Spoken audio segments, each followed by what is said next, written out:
আল্লাহকে যেরকম একক স্রষ্টা মানতে হবে, তেমনিভাবে স্রষ্টা যেহেতু তিনি, আইনও মানতে হবে তার। আইন মানতে হবে, কার মানতে হবে বলেন? কার মানতে হবে? এখন আপনি একটু নিজেকে চিন্তা করে দেখেন যে আপনি একজন মুসলমান হিসাবে আপনি এই কোরআনের আইনটা আপনি সমাজে মানেন কিনা। আল্লাহ তো এমনি বলেন নাই, ওমান লাম ইয়াহকুম বিমা আনজালাল্লাহ ফাউলাইকা হুমুল কাফিরুন। আল্লাহর দেওয়া জীবন ব্যবস্থা যারা রাষ্ট্র পরিচালনা করবে না, কোরআনের বিধান মতো যারা রাষ্ট্র পরিচালনা করবে না, কোরআনের আইন দিয়ে যারা রাষ্ট্র পরিচালনা করবে, তারা হলো আমার দৃষ্টিতে কাফের। বলেন নাউজুবিল্লাহ। মুফতি শফি সাহেব রহমতুল্লাহ লিখেছেন যে কোরআনে যতগুলো বিধান দেওয়া আছে, এর বাইরে কোনো আইন দিয়ে দেশ শাসন করা সম্পূর্ণ কুফরি, সম্পূর্ণ শিরক। বলেন নাউজুবিল্লাহ। তাহলে স্রষ্টা হিসেবে কাকে মানতে হবে? আর আইনদাতা হিসেবে কাকে মানতে হবে? এখন আপনি আল্লাহর আইন না মেনে কোনো মানুষের আইন মানেন, তাহলে যে মানুষটাকে মানলেন সে মানুষটা হলো তাগুত। فإن الذكرى تنفع المؤمنين।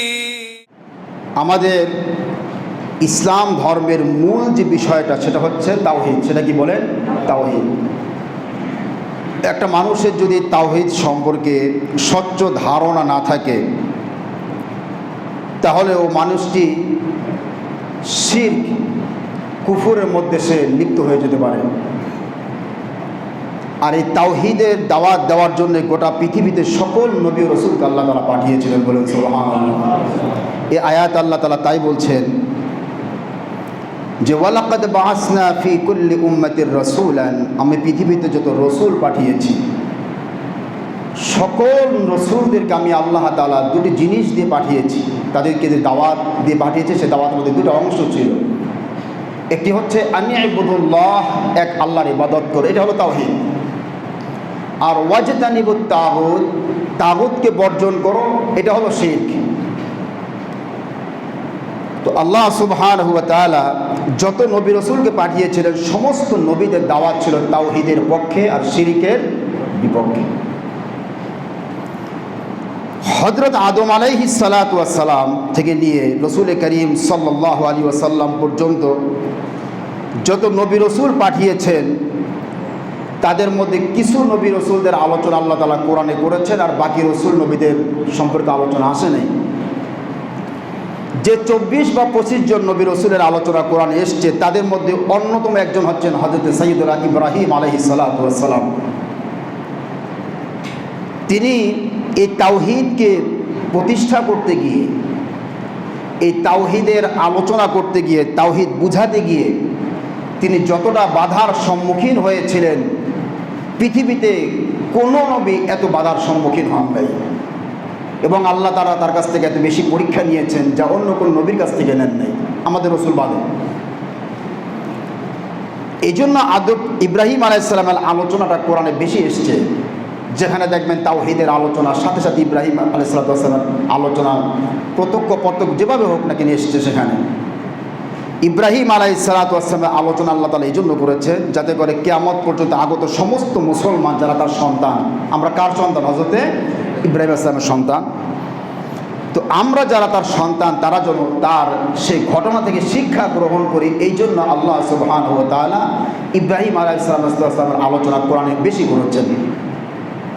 এই যে মাসটা চলতেছে, আমরা কোরবানি পেরিয়ে এসেছি, হজও শেষ হয়েছে, এই দুটো ইবাদতের মধ্যে দেখবেন মূল যে বিষয়টা সেটা হলো তাওহীদ আর শিরক। মূল কি বলেন? তাওহীদ আর শিরক। এখন মূল যে বিষয়টা সেটা হলো যে আমাদেরকে কেন আলোচনা করতে হবে তাওহীদ আর শিরক নিয়ে? আমরা তো মুসলমান, আমরা তো মূর্তি পূজা করি না। আমরা কেউ মূর্তি পূজা করি বলেন? কেউ করি না। তো আমাদের সামনে আল্লাহ তাআলা ঘুরিয়ে ফিরিয়ে এই আলোচনা বারবার কেন করছেন? আপনার কোরআনের পরতে পরতে দেখবেন তাওহীদের আলোচনা, শিরকের আলোচনা। এটা কেন করেছে?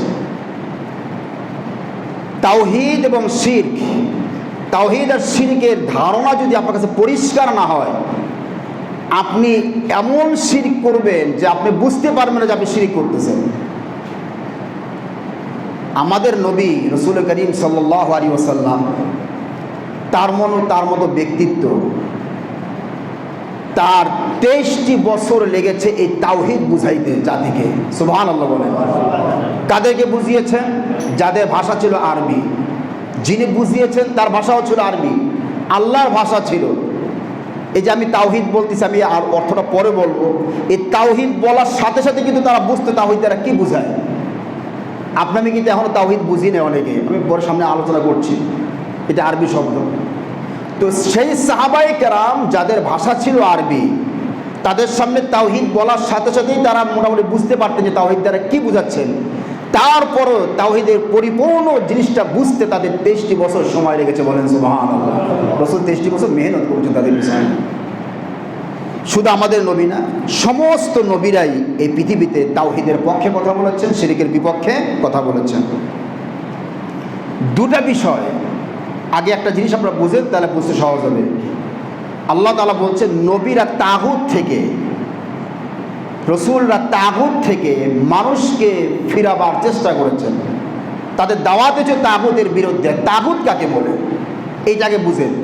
গোটা কোরআনে তাগুত শব্দটা 8 জায়গায় এসেছে। কয় জায়গায় এসছে বলেন? 8। এই শব্দটা কোরআনে 8 জায়গায় আল্লাহ ব্যবহার করেছেন। এখন তাগুত কাকে বলে এইটা বুঝলে আপনারা মোটামুটি ধারণা নিতে পারবেন তাওহীদ কাকে বলে। তাগুত বলা হয় আল্লাহ ছাড়া অন্য কারো উপাসনা করা, আল্লাহ ছাড়া অন্য কাউকে উপাস্য মনে করা, আল্লাহ ছাড়া কারো হুকুম মানা, যাকে মানছেন তাকে বলা হয় তাগুত।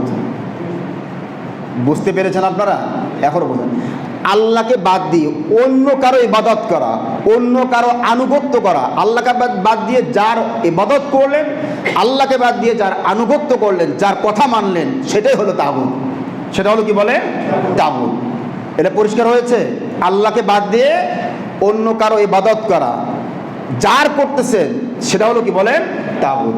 ওয়াজতানিবুত তাগুত, সমস্ত নবীদেরকে আল্লাহ তাআলা দাওয়াত দিয়ে পাঠিয়েছেন, উম্মতদেরকে বলেন তারা এই তাগুতকে বর্জন করে। এখন একটা জিনিস সবাই খেয়াল করেন, তাহলে এই তাগুত যদি আপনি বাদ দেন, এমনিই আপনার উপরে কি আসবে? তাওহীদ চলে আসবে। আল্লাহ যেন তাগুতের কথা আগে বলেছেন, ইমানের কথা পরে বলেছেন। ফামান ইয়াকফুর বিত-তাগুত ওয়া ইউমিন বিল্লাহ, যে ব্যক্তি তাগুতকে বর্জন করলো আর ইমানকে ধারণ করলো, আল্লাহ বলছেন সে মজবুত একটা রশি সে ধারণ করলো, বলেন সুবহানাল্লাহ। ফাকাদ ইসতামসাকা বিল উরওয়াতিল উসকা। তাহলে তাগুতের কথা না আগে বলেছেন। তাগুতটা যদি মানুষ বুঝতে পারে, ইমানটা তার এমনি আসবে, তাওহীদটা এমনি চলে আসবে, বলেন সুবহানাল্লাহ। তাহলে এখন তাগুত হলো, সোজা কথা আপনারা খেয়াল রাখবেন, আল্লাহকে বাদ দিয়ে যাদের ইবাদত করা হয়, যাদের কি করা হয় বলেন? ইবাদত করা হয়। যেমন দেখেন হিন্দু ভাইরা, তারা আল্লাহকে বাদ দিয়ে বিভিন্ন দেবদেবী পূজা করে। এই যে দেবদেবীগুলো সব তাগুত। দেবদেবী সবগুলো কি বলেন? তাগুত। আল্লাহর আইন বাদ দিয়ে অন্য কারো আইন, যার আইন আপনি মানতেছেন, সেই ব্যক্তির হলো তাগুত। সেই ব্যক্তির হলো কি বলেন? তাগুত। এখন আসেন, তাগুত মোটামুটি বুঝলেন আপনারা। এখন তাওহীদে আসেন। তাওহীদ শব্দের অর্থ হলো কাউকে এক করা। কাউকে কি করা? এক করা। এক করা কোন দিক থেকে? আল্লাহকে আমরা এক করব, আলাদা করব, তিনি এক। সেটা কোন দিক থেকে? যে কোনো কিছুর ইবাদত করা যাবে না, সকল ইবাদত বাদ দিয়ে শুধুমাত্র ইবাদত করতে হবে কার? আল্লাহর। এই যে আল্লাহকে এক করছেন, ইবাদতটা শুধুমাত্র আল্লাহর জন্য। কার জন্য বলেন? আল্লাহর জন্য। সকল ইবাদত বাদ দিয়ে কেবলমাত্র আল্লাহর ইবাদত করা, এইটাই হলো তাওহীদ। এটা হলো কি বলেন? আল্লাহকে এক। ইবাদত শুধু কার করতে হবে বলেন? আল্লাহর। এই আল্লাহ একক ইবাদতের যোগ্য। আল্লাহ হচ্ছেন মাবুদ। আল্লাহ কি বলেন? মাবুদ এবারহাত। তো আল্লাহ হচ্ছেন মাবুদ, কেবলমাত্র মাবুদ, তিনি ছাড়া কোনো মাবুদ নাই। উপাসনা যেটা আমরা করি, যেটা ইবাদত করি, এটা কার করতে হবে বলেন?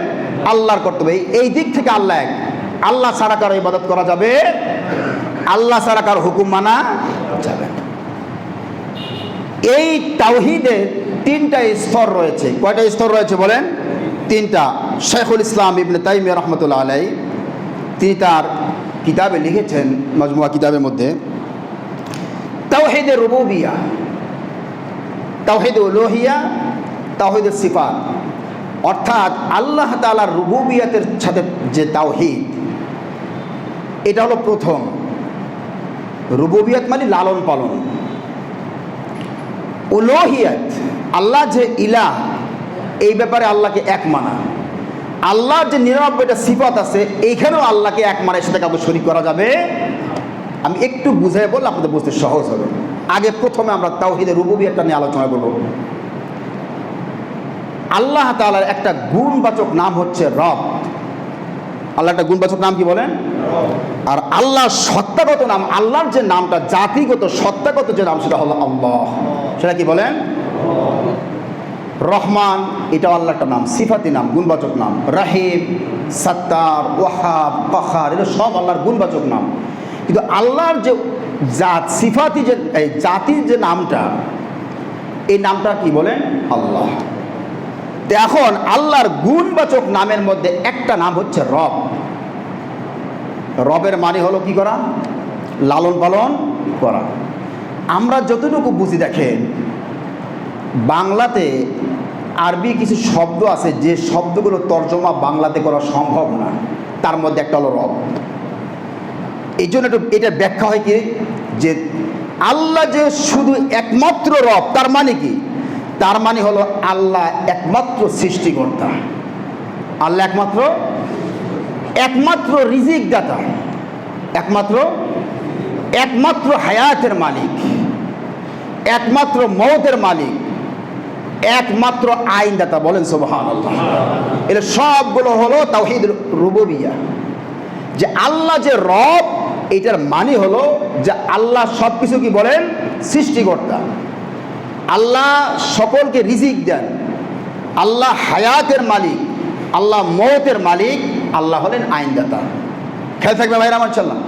এই আজকে এইটা নিয়ে আজকে আমরা আলোচনা করব। খেয়াল করেন, খুব এই যে তাকান, খেয়াল করবেন। এই কনসেপ্ট যদি ধারণা না থাকে তাওহীদ সম্পর্কে, আপনারা কিছু বুঝবেন না। এটা আমাদের ইসলামের সবচেয়ে বেসিক আলোচনা। এইটা না বোঝার কারণে কিন্তু আসলে মুসলমানরা আজকে বিপদে পড়ছে। খুব খেয়াল করবেন এই জায়গাটা। সর্বপ্রথম যে বিষয়টা সেটা হচ্ছে আল্লাহ তাআলা যাকে যে আসন দিয়েছেন, যাকে যে মর্যাদা দিয়েছেন, এই মর্যাদার উপরে কাউকে নেওয়া, সীমালঙ্ঘন করা, এটা মানুষকে শিরকের দিকে নিয়ে যায়। কোথার দিকে নিয়ে যায়? আজকে বর্তমান যে যুগ, এটা হচ্ছে বিজ্ঞানের যুগ। কিসের যুগ বলেন? বিজ্ঞানের যুগ। আপনি আমি মুখে বলি আর না বলি, মাঝে মাঝে আমাদের মুখে প্রকাশ পায়, কাজকর্মে প্রকাশ পায়, আমাদের কাছে ধর্মের চাইতে বিজ্ঞানের মর্যাদা বেশি। আমরা কথায় কথা বলি ধর্মবাদ, এখন বিজ্ঞানের যুগ, বিজ্ঞান নিয়ে চলুন, বলি কিনা আমরা? বলেন। আপনি হয়তো বলেন না, শিক্ষিত সবাই দেখবে কথাগুলো বলে। এই পৃথিবীতে মানুষের, কবি ইকবাল, আল্লামা ইকবাল রহমতুল্লাহ আলাইহি বলেছেন, ইনতাজা খুদাউ মে बड़ा सबसे वो वतन है जो पिरहान इसका है वो मजहब का काफन है। এই পৃথিবীর মধ্যে মুসলমানেরা যত খোদায় বিশ্বাস করে, এর মধ্যে সবচেয়ে বড় খোদা হলো তাদের দেশ। তারা দেশকে এত বেশি পূজা করে যে উপাসনাটা তারা আল্লাহর করে না। বিজ্ঞানের যে উপাসনা তারা করে, বিজ্ঞানের যে দোহাইটা যত বেশি দেয়, বিজ্ঞানের পূজা যত বেশি করে, ততটা পূজা তারা আল্লাহর করে না। এই মিজানের উপরে যাও তো। এখন দেখে এই বিজ্ঞান, এটা হলো একটা আল্লাহর নিয়ামত, কিন্তু এটাকে কখনো ধর্মের উপরে রাখা যাবে না। কখনো কিসের উপরে রাখা যাবে না? কারণ ধর্ম হচ্ছে আল্লাহ দেওয়া মানুষের মেধা দিয়ে মানুষ তৈরি করেছে, আর ধর্মটা এটা সরাসরি আল্লাহ সুবহানাহু ওয়া তাআলার পক্ষ থেকে এসেছে। বিজ্ঞান আর ধর্ম কিছু কিছু জায়গায় মিল আছে, কিন্তু বেশিরভাগ ক্ষেত্রে বিজ্ঞানের সাথে ধর্মের কোনো মিল নাই। কারণ কি দেখেন, বিজ্ঞান হলো দেখা জিনিসগুলো নিয়ে গবেষণা করে, এগুলো গবেষণা আর একটা জিনিস তারা জানার চেষ্টা করে। আর কোরআনে প্রথমে ইমানের যে শর্তটা দিয়েছে সেটা হলো কি, না দেখা জিনিসকে বিশ্বাস করা। আল্লাযীনা ইউমিনুনা বিল গায়ব। এই জায়গাটা হলো বিজ্ঞানের সাথে ধর্মের মূল কন্ট্রাডিকশন, সংঘর্ষ। তাহলে বিজ্ঞান এটা যেখানে রাখার দরকার, এটা আল্লাহর নিয়ামত। কোরআন আল্লাহ তাআলা বলেছেন বিজ্ঞান সম্পর্কে, ইয়াখলুকু মা লা তা'লামুন, তিনি এমন কিছু সৃষ্টি করবেন যা তোমরা জানো না। তার মানে বিজ্ঞানের পক্ষে কোরআন কথা বলেছে, কিন্তু বিজ্ঞানকে বিজ্ঞানের জায়গায় রাখা লাগবে, এটাকে ধর্মের উপরে নেওয়া যাবে। একটা ব্যক্তিকে তাকে আল্লাহ যে স্তর দিয়েছেন ওই স্থানে তাকে রাখতে হবে, ওই স্তরে তাকে, এর উপরে তাকে নেওয়া যাবে না। যেমন ঈসা আলাইহিস সালাম, তিনি একজন নবী, কিন্তু খ্রিস্টানেরা তাকে খোদার আসনে বসিয়েছে। কোন আসনে বসিয়েছে?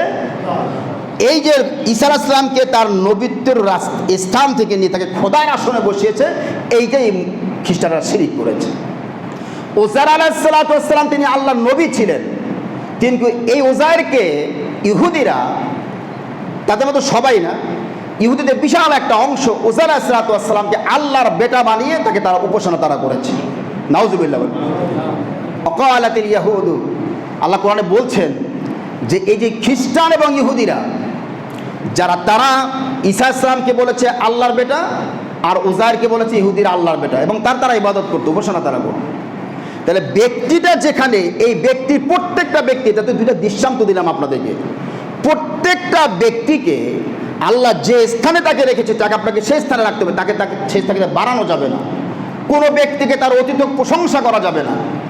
এটা আপনার সবসময় খেয়াল রাখবে। পৃথিবীতে শিরিক কিন্তু এসছে এই অতিরিক্ত প্রশংসা, অতিরিক্ত গুণকীর্তন, এর মাধ্যমে পৃথিবীতে শিরিকের সূচনা হয়েছে। আমি বলেছিলাম নূহ আলাইহিস সালাম এবং আদম আলাইহিস সালামের মাঝখানে যে 5 জন ব্যক্তি ছিলেন, আল্লাহ কোরআনে বলছেন লা তাযারুন্না আলিহাতাকুম ওয়ালা তাযারু ওয়াদ্দান সুওয়া ইয়াগুস ইয়াউক নাসর। এই 5 জন ব্যক্তি নেক ছিলেন, কিন্তু তাদের প্রশংসা করতে করতে মানুষ এমন একটা পর্যায়ে চলে গিয়েছিল যে এই 5 জনকে তারা খোদা বানিয়েছে, বলেন নাউজুবিল্লাহ। ওইখান থেকে পৃথিবীতে মূর্তি পূজার সূচনা হয়েছে।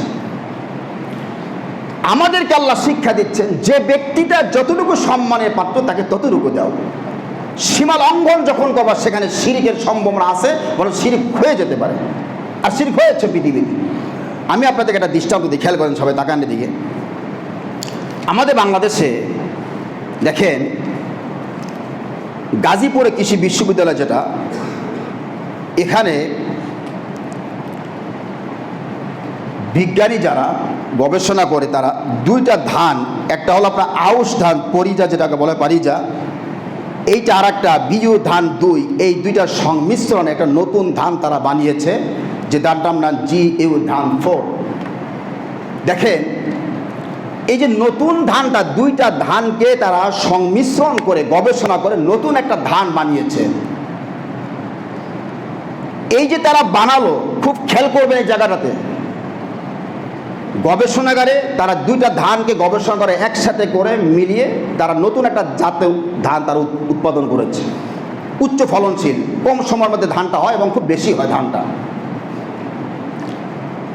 এই যে নতুন একটা ধান বের করলো, তারা বের করেছে, এই জন্য এই বিজ্ঞানীদেরকে বিশাল কিছু মনে করা যাবে না। তারা নতুন ধান গবেষণা করে বের করেছে, এই জন্য তারা কিন্তু পূজনীয় না, তারা প্রশংসনীয়। কথা কি আপনারা বোঝেন না মনে হয়? এই যে তাদেরকে ধান বানানোর যে মেধা এবং বুদ্ধি, আপনারা খুব খেয়াল করবেন, এই যে তারা যে গবেষণা করে যে ধানটা বানিয়েছে, এই মেধা কে দিয়েছেন? কে দিয়েছেন? রাস্তায় একটা পাগল লোক বানাতে পারবে? তাহলে মেধা যে তাদের আছে, এটা কে দিয়েছেন? আল্লাহ দিয়েছেন। এটা হলো একটা বিষয়। 2 নম্বরে, তারা নতুন কিছু তারা বানায় না, খুব খেয়াল করবে, তারা আল্লাহর দেওয়া আউশ ধান যেটা পূর্বে ছিল সেইটাই তারা গবেষণা করে নতুন আরেকটা বানিয়েছে। তাহলে আল্লাহর দেওয়া জিনিসটা জোড়া তালে দিয়ে তারা আরেকটা জিনিস তারা বানিয়েছে। তাহলে এখানে মূল স্রষ্টা আল্লাহ বলছে আল্লাহু খালিকু কুল্লি শাই, তাওহীদের রুবুবিয়্যাত। প্রথম জিনিসটা হলো আল্লাহ সব কিছুর স্রষ্টা।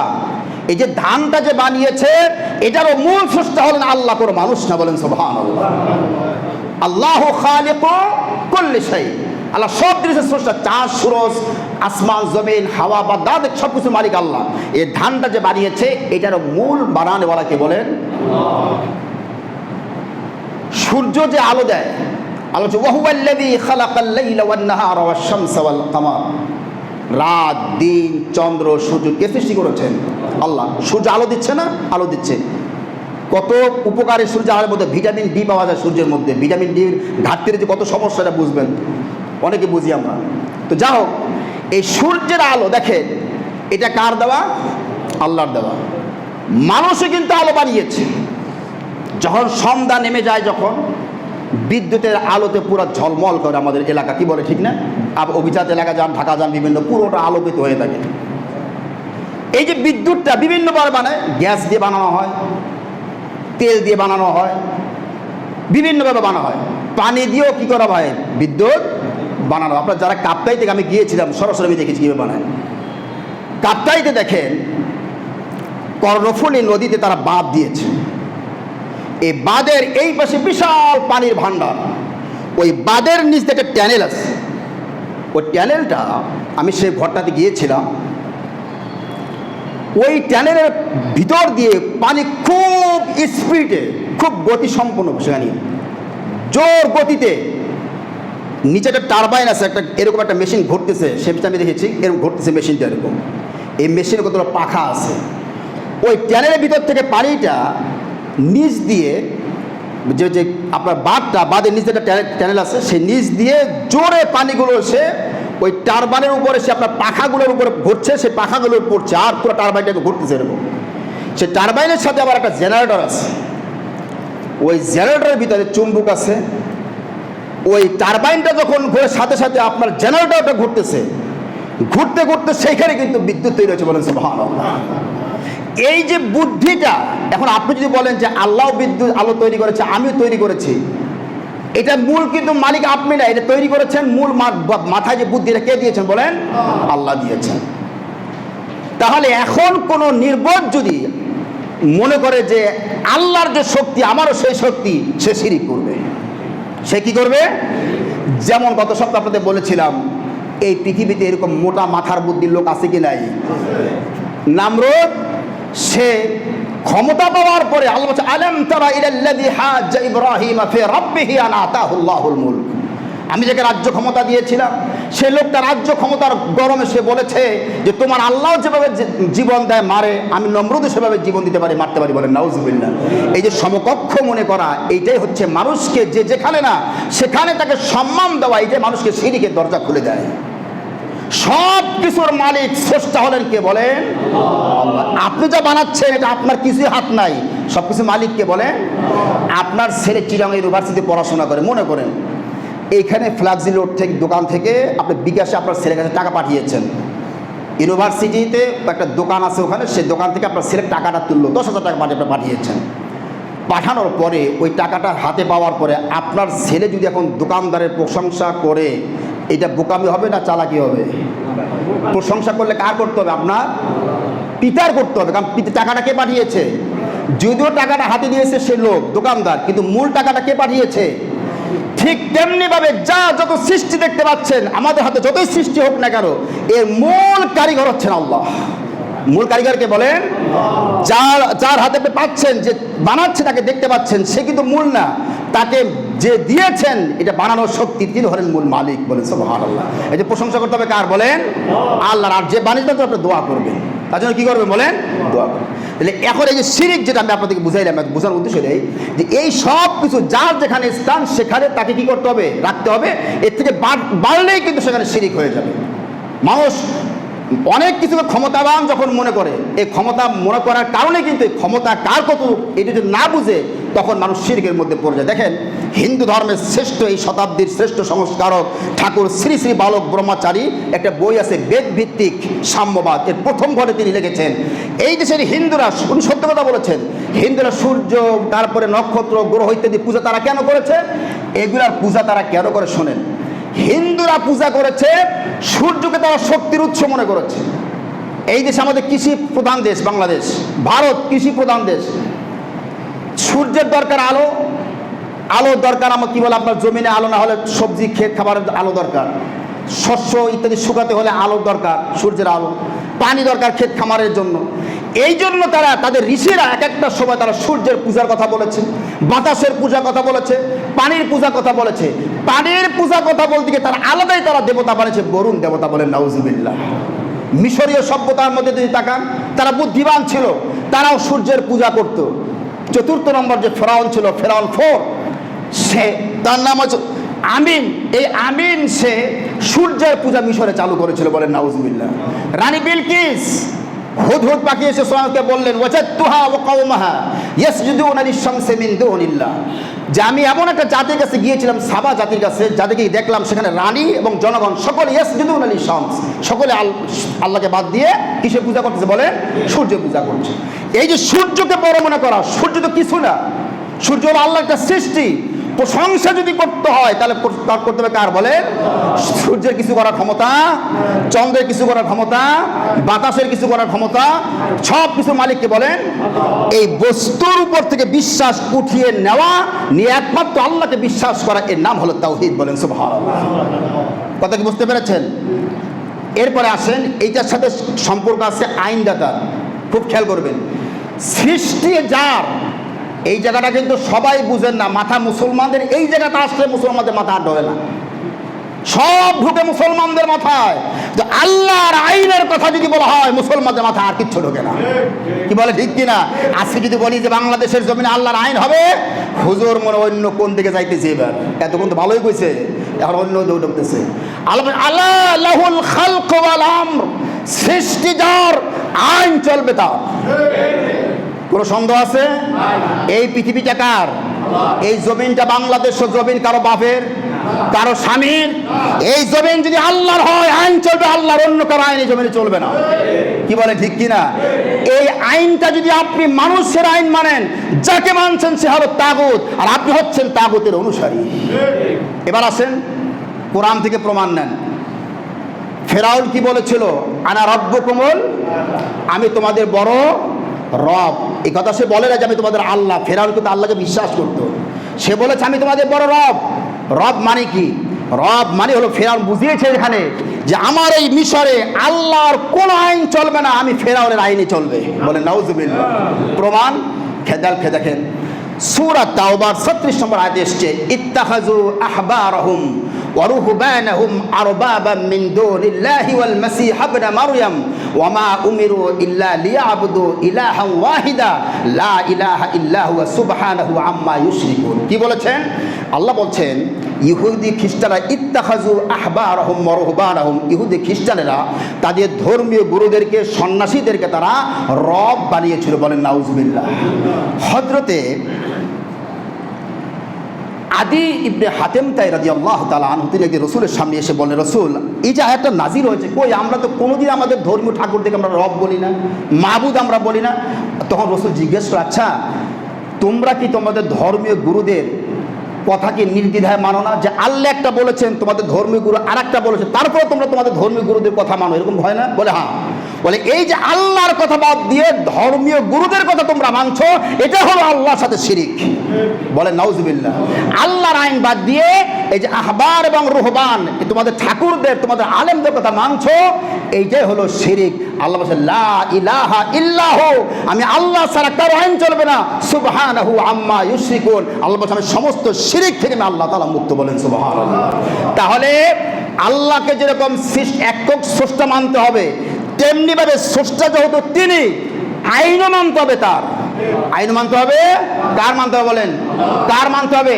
এখন আপনি একটু নিজেকে চিন্তা করে দেখেন যে আপনি যে মুসলমান হিসাবে আপনি এই কোরআনের আইনটা আপনি সমাজে মানেন কিনা। আল্লাহ তো এমনি বলেন নাই, ওমান লাম ইয়াহকুম বিমা আনজালাল্লাহ ফাউলাইকা হুমুল কাফিরুন। আল্লাহর দেওয়া জীবন ব্যবস্থা যারা রাষ্ট্র পরিচালনা করবে না, কোরআনের বিধান মতো যারা রাষ্ট্র পরিচালনা করবে না, কোরআনের আইন দিয়ে যারা রাষ্ট্র পরিচালনা করবে, তারা হলো আমার দৃষ্টিতে কাফের। বলেন নাউজুবিল্লাহ। মুফতি শফি সাহেব রাহমাতুল্লাহ লিখেছেন যে কোরআনে যতগুলো বিধান দেওয়া আছে, বাইরে কোনো আইন দিয়ে দেশ শাসন করা সম্পূর্ণ কুফরি, সম্পূর্ণ শিরক। বলেন নাউজুবিল্লাহ। তাহলে স্রষ্টা হিসেবে কাকে মানতে হবে? আর আইনদাতা হিসেবে কাকে মানতে হবে? এখন আপনি আল্লাহর আইন না মেনে কোনো মানুষের আইন মানেন, তাহলে যে মানুষটাকে মানলেন সে মানুষটা হলো তাগুত। সে মানুষটাকে কি বলেন? আর এই তাগুতকে বর্জন করার শিক্ষায় সমস্ত নবীরা দিয়েছে। বলেন সুবহানাল্লাহ। আমরা বাকি আলোচনা আগামী সপ্তাহে আল্লাহ করবো ইনশাআল্লাহ। আল্লাহ পাক সবকে তৌফিক দান করুন।